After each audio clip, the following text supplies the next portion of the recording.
El discípulo. Revista para la educación cristiana transformadora. ¿Sabía usted que es fundamental entender que todos vivimos bajo los efectos de la gracia de Dios? En otras palabras, todo lo que hemos recibido de Él para nuestra salvación es la respuesta a su justicia que funciona por amor en nuestro beneficio. Y esto es así porque no tenemos méritos para recibir el favor de Dios.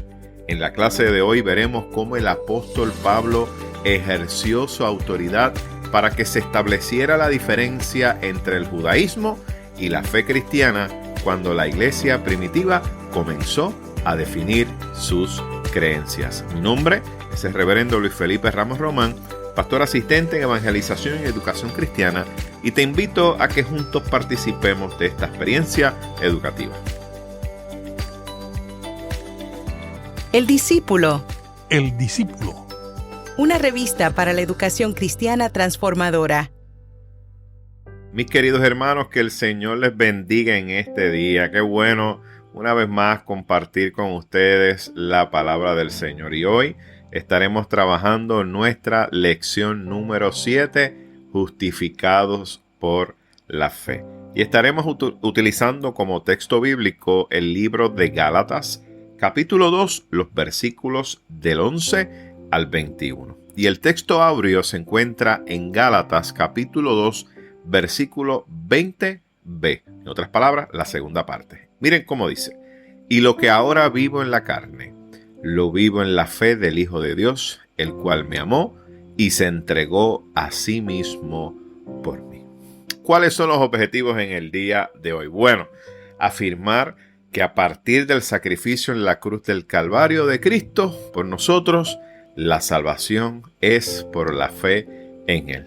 Y señalar que ser justificados por la fe significa que huelgan los méritos con cargo a las obras para ser perdonados por Dios. Número 3, añadir que por medio de la gracia vivimos el amor que nos une a Cristo. Y número 4, definir el reto al cual se enfrenta la iglesia: proclamar la sola salvación en Cristo Jesús. Y el vocabulario en este día son 3, y vamos a estar mencionando Antioquía. Y Antioquía era una ciudad que estaba localizada en Siria y era la tercera ciudad más importante de todo el Imperio Romano. Y fue allí donde se predicó por primera vez el evangelio a los paganos, y los creyentes fueron llamados cristianos por primera vez. Sí, fue en Antioquía donde se llamó a los cristianos por primera vez. Judaizar, nuestra segunda palabra del vocabulario, es hacer que los gentiles adopten las creencias judías. Y número 3, gracia.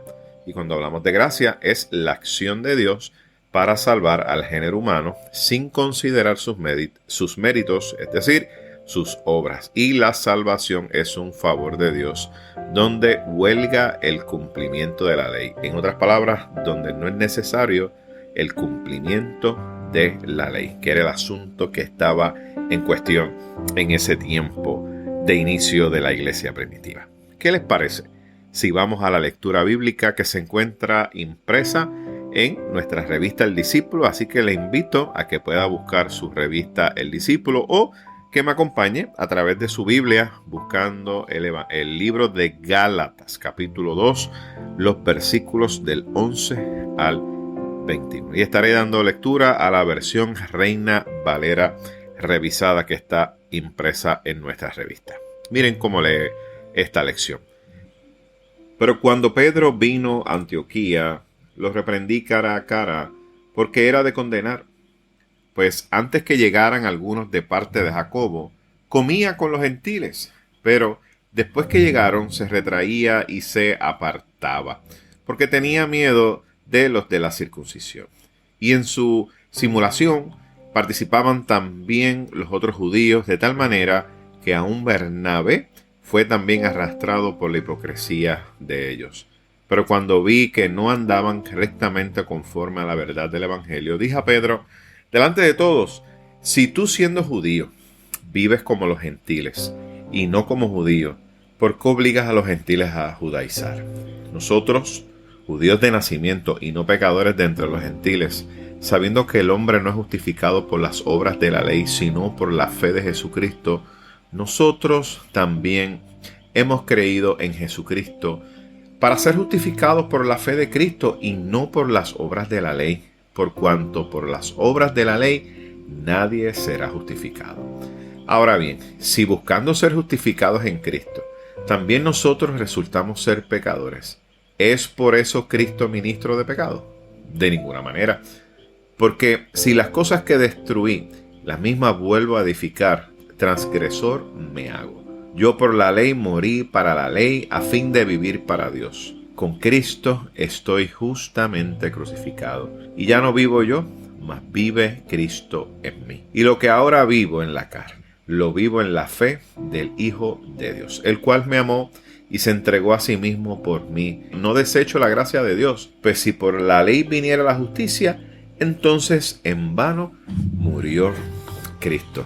¿Qué les parece si tenemos una palabra de oración en este momento y le pedimos a nuestro Dios que nos dirija a través de esta experiencia? Señor, te damos gracias en este día y queremos pedirte que nos dirijas a través de este espacio educativo y que esta palabra, Señor, que es compartida con mis hermanos y mis hermanas, sea de gran bendición a su vida, de manera, Señor, que la misma surja efecto en sus corazones. Permite, Señor, que esta palabra siga obrando de manera poderosa. Y es en el nombre poderoso de Jesús que hemos orado. Amén, amén y amén. Bueno, mis queridos hermanos, nos encontramos ahora frente a una de las cartas paulinas. Diría yo que una de esas cartas bien importante, pues porque nos habla acerca de la naturaleza del Evangelio. Y estamos hablando de un asunto principal, donde se toca el tema de que somos salvos por la fe. Y el libro de Gálatas, vamos a ver ahí que nos presenta un asuntito que estaba sucediendo entre el apóstol Pablo y un grupo de líderes judíos que ciertamente habían recibido al Señor Jesucristo en su vida como su Salvador, pero lamentablemente en medio de ese proceso de inicio de la iglesia no querían renunciar a sus creencias judías, a la práctica de la ley, porque entendían que eso era parte del cristianismo. Y entonces vemos que Pablo tiene que ejercer cierta autoridad para hacer unas reclamaciones, y en específico a uno de esos líderes judíos que eran bien importantes en ese tiempo, y nos encontramos nuevamente con nuestro amigo Pedro, sí, ese Pedro que conocemos muy bien, que anduvo con Jesús, ese mismo Pedro que en un inicio del libro de los Hechos lo vemos muy activo en la proclamación del Evangelio. Y mientras usted sigue leyendo el libro de los Hechos, se da cuenta que Pedro tuvo unos encuentros hermosos con este tema, sí, el tema del asunto de los gentiles. Y el libro de los Hechos, especialmente en el capítulo número 10, nos narra la experiencia de Pedro con Cornelio, que Cornelio era un centurión romano que tenía a cargo un grupo de soldados, una compañía, y se llamaba La Italiana. Esa era la compañía que dirigía Cornelio. Y este hombre, que no era judío, dice el texto bíblico en el capítulo 10 del libro de los Hechos, que era un hombre piadoso y temeroso de Dios con toda su casa, y que hacía muchas limosnas al pueblo y oraba a Dios siempre. Y hubo una experiencia que tuvo Cornelio, que de igual manera vemos que Dios también le habla a Pedro y rompe en esa estructura mental de Pedro de quién podían ser salvos. Y en otras palabras, Dios le muestra a Pedro que mira, este evangelio es para todos. Y vemos que esa experiencia de Pedro con Cornelio es hermosa, y le invito a que usted después lea con calma ese capítulo 10 del libro de los Hechos. Entonces me encanta mucho el versículo 34 de ese capítulo número 10, porque ciertamente vemos aquí, y lo traigo, ¿verdad?, para dar énfasis en esta introducción, que Pedro entendió que el mensaje del evangelio también era para los gentiles y que no tenían que hacer nada más que simplemente creer en su corazón que Jesucristo es el Señor. Miren lo que dice el versículo 34 del capítulo 10 de los Hechos. Entonces Pedro, abriendo la boca, dijo: en verdad comprendo que Dios no hace acepción de personas, sino que en toda nación sagrada del que le teme y hace justicia. Miren qué hermosa es esa palabra que vemos ahí. Entonces vemos que lo que nos está mostrando Pablo en este planteamiento y reclamo que le está haciendo a Pedro es que no estoy de nada contento con lo que estás haciendo, porque ciertamente estás influyendo de manera negativa y tú muy bien sabes la experiencia que tuviste. Oye, y tuvo una experiencia que en el libro de Hechos capítulo número 10 nos narra. Entonces, esta carta del libro de Gálatas nos presenta este hecho que está teniendo Pablo con Pedro, pero de igual manera nos presenta y nos ayuda también a entender esta nueva relación que tiene el ser humano con Dios, que está basada en la fe en Cristo Jesús, que ciertamente por su gracia y amor nos justifica. En otras palabras, que perdona nuestros pecados. Así que esta carta, Pablo, cuando la escribe, está muy consciente de lo que está sucediendo en ese momento donde vemos este grupo de judíos tratando de imponerle a los gentiles lo que era la cultura judía. Y Pablo le está diciendo, no. Para eso no es necesario, le dice, eso no es necesario cumplirlo para ser salvos. No. Y eso era una de las luchas grandes que tenía Pablo en ese principio. Y Pablo esboza a través de los Gálatas, mira, de esta nueva relación que está basada en la fe y en la fe en Cristo Jesús, donde por su gracia y por su amor es que perdona nuestros pecados. Me encanta mucho cómo también Pablo lo presenta en el libro de 2 de Corintios, capítulo 5, versículo 17, donde le dice a esta comunidad en Corintios, fíjense, las cosas viejas pasaron y aquí todas son hechas nuevas. Y son todas hechas nuevas en Cristo. Y por eso es que vemos que Pablo está constantemente reiterando esta teología donde somos salvos por la fe. De hecho, Gálatas capítulo 2, el versículo 16a dice, el hombre no es justificado por las obras de la ley, sino por la fe de Jesucristo. Así que Dios proveyó a Cristo para salvarnos a cada uno de nosotros. Y por eso es que afirma que la justificación es por la fe. Y fíjense, este tema de la justificación por la fe lo vamos a ver también en el libro de Romanos y también lo vamos a ver en el libro de Filipenses. Quiero traerle una nota del libro de Filipenses, capítulo 3, versículos 8 y 9. Miren cómo dice. Por amor a Él, a Cristo, lo he perdido todo. Esto es Pablo diciendo. Y lo tengo por basura. O sea, todo lo que Él hizo en la vida, todo lo que ganó, todo, mira, lo tengo por basura. Para ganar a Cristo. Y dice, y ser hallado en Él. No teniendo mi propia justicia, que se basa en la ley, sino la que se adquiere por la fe en Cristo. Dice, la justicia que procede de Dios y se basa en la fe. Miren qué hermosa es esa palabra en Filipenses. Sin embargo, en el libro de Romanos, que también toca este tema de la justificación por la fe, acuérdese, Romanos, Gálatas y Filipenses son unos libros que presentan este asunto y este tema teológico de la justificación por la fe. Pero en el libro de Romanos lo vemos más presente y de hecho nosotros estamos en el mes de octubre y prontamente estaremos celebrando la Reforma Protestante. Y una de las afirmaciones que hace Martín Lutero, que fue un reformador, es la sola gracia y la sola fe. Y eso, mis queridos hermanos, es un mensaje que nosotros como iglesia hoy seguimos comunicando. Así que el mensaje de la fe que salva por medio de la gracia, ciertamente, mis queridos hermanos, ha sido una marca de la iglesia a nivel de la historia de la salvación. Y Gálatas 2:16 nos dice que ese mensaje de Dios es puesto en la Biblia, donde dice la fe de Jesucristo. Así que fíjense qué hermoso, porque está centrado en Jesús, esa fe que salva. Pero vamos entonces al texto en el libro de Gálatas, el capítulo número 2, los versículos del 11 al 21. Miren, y aquí nos damos cuenta que Pedro fue a Antioquía de Siria, donde estaba Pablo y Bernabé.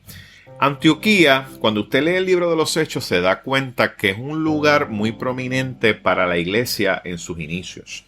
De hecho, de ahí salieron muchos líderes de Antioquía, grandes líderes. El capítulo 13 del libro de los Hechos, le voy a dar lectura a los primeros versos. Miren cómo era esta iglesia de Antioquía. Así que es una iglesia muy relevante. Dice, había entonces en la iglesia que estaba en Antioquía, escuche bien, profetas y maestros. Y menciona Bernabé, Simón el que se llamaba Níger, Lucio de Cirene, Manaén el que se había criado junto con Herodes el tetrarca y Saulo. Escuche esto, verso número 2 del capítulo 13 de Hechos. Ministrando estos al Señor y ayunando, dijo el Espíritu Santo, apartadme a Bernabé y a Saulo para la obra a que los he llamado. Entonces, habiendo ayunado y orado, les impusieron las manos y los despidieron. ¿Qué nos comunica esto del libro de los Hechos acerca de la iglesia de Antioquía? Mira, que era una iglesia bien presente en ese desarrollo de el mensaje o la expansión del mensaje de Jesucristo, ese mensaje de salvación, el mensaje del Evangelio. Interesantemente fue en Antioquía donde se llamó por primera vez a los seguidores de Cristo cristianos. Así que miren el impacto que tenía esta iglesia de Antioquía. Y vemos entonces que Pedro fue a Antioquía de Siria, allí estaba Pablo, estaba Bernabé, como lo hemos leído, y entonces vemos que Pablo le está haciendo unas reclamaciones a Pedro porque veía en Pedro que estaba haciendo unas cosas que no eran correctas. Oye, y vemos en el libro de los Hechos, como les dije en el capítulo 10, que Pedro estaba confraternizando con los gentiles, pero aparentemente cuando Pedro llegó a Antioquía, aparentemente habían unos judíos en ese momento cercanos a Jacobo, que también era líder de la iglesia en Jerusalén, y comenzaron a ejercer cierta presión acerca de que, pues mira, de que tenían que circuncidarse, que tenían que seguir la ley. Para ser cristianos tenían que hacer esto. Y estaban insistiendo en eso, de que tenían que circuncidarse. Si tú eras de una procedencia pagana, gentil, tenía que circuncidarse. Y Pedro aparentemente sentía la presión del grupo, pues porque Pedro comió con los gentiles. Y comía con los gentiles, y entonces al llegar Jacobo y estos líderes de la iglesia en Jerusalén, pues aparentemente ahí Pedro comenzó a sentir cierta ansiedad y presión de grupo. Y vemos en el versículo 13 que nos hace mención que hasta el mismo Bernabé fue influenciado por la conducta de Pedro y los demás que estaban ahí. Y vemos entonces cómo la presión era constante allí en Antioquía. No olvidemos que en Antioquía es que se estaba dando toda esta dinámica. Una iglesia que, mira, era pujante, una iglesia que estaba, mire, trabajando incansablemente. Y miren cuán importante era que en Antioquía este asunto se resolviera. Porque de ahí salían la gran mayoría de los viajes misioneros de Pablo. Y salían maestros, salían hombres y mujeres. ¿A qué? A proclamar el Evangelio de Jesucristo. Y entonces, en el versículo número 14, vemos que Pablo percibe estas aberraciones, ¿verdad? de la conducta de Pedro. Y miren, lo confronta. Y lo confronta de manera personal y lo hace públicamente.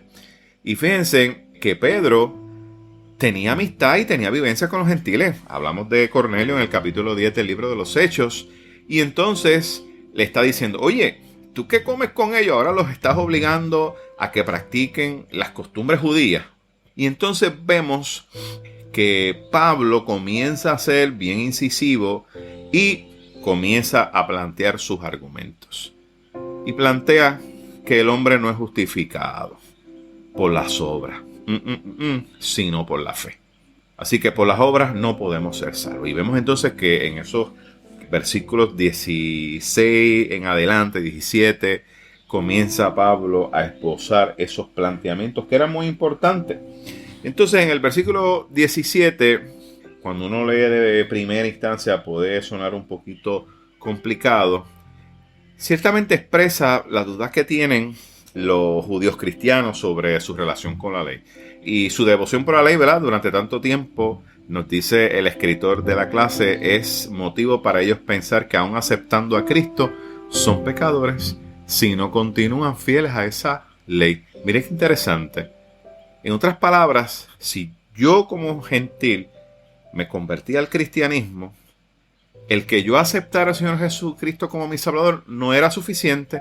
Tenía que yo continuar con esa tradición de la ley para entonces yo poder ser salvo.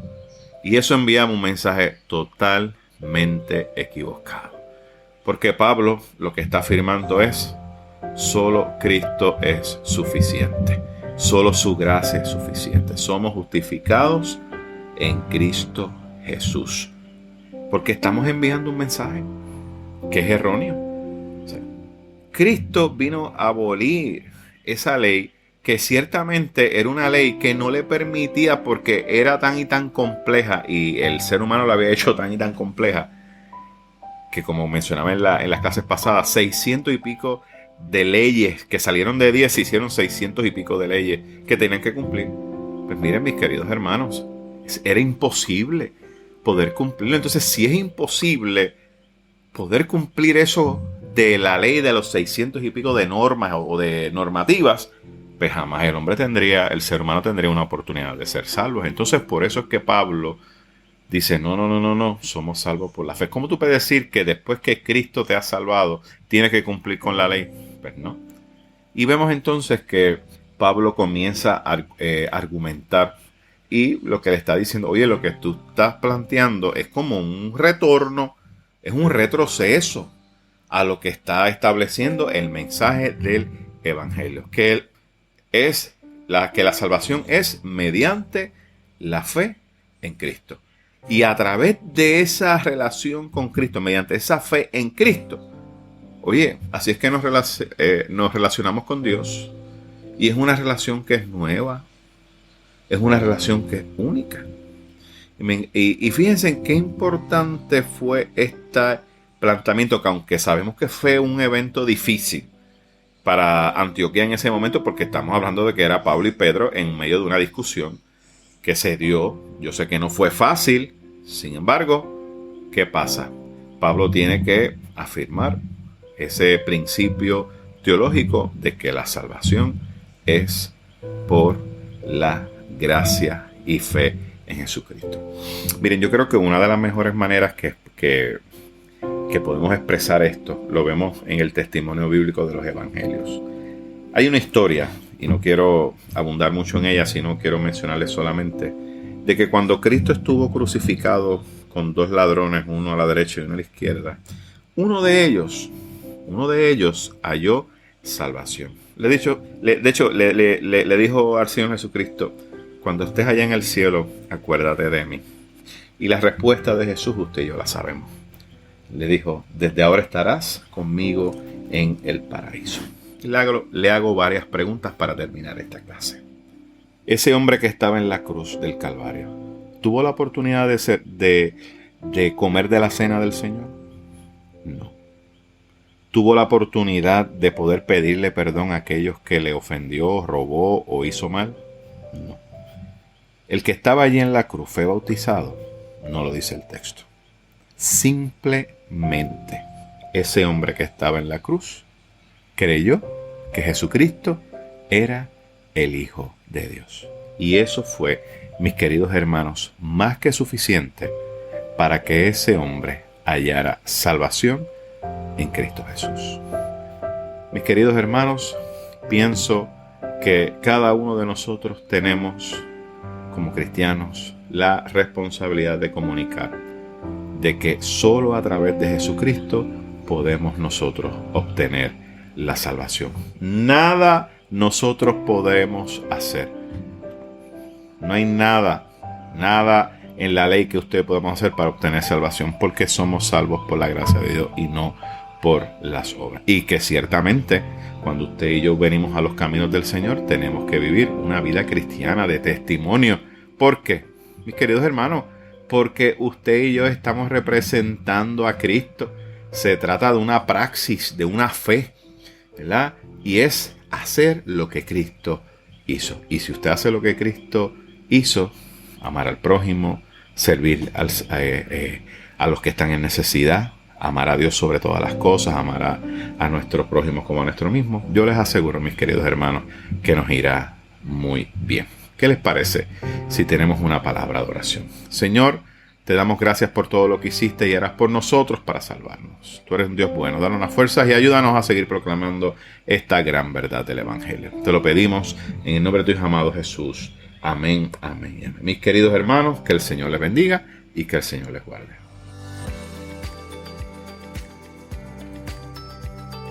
Gracias por escuchar El Discípulo. Revista para la Educación Cristiana Transformadora.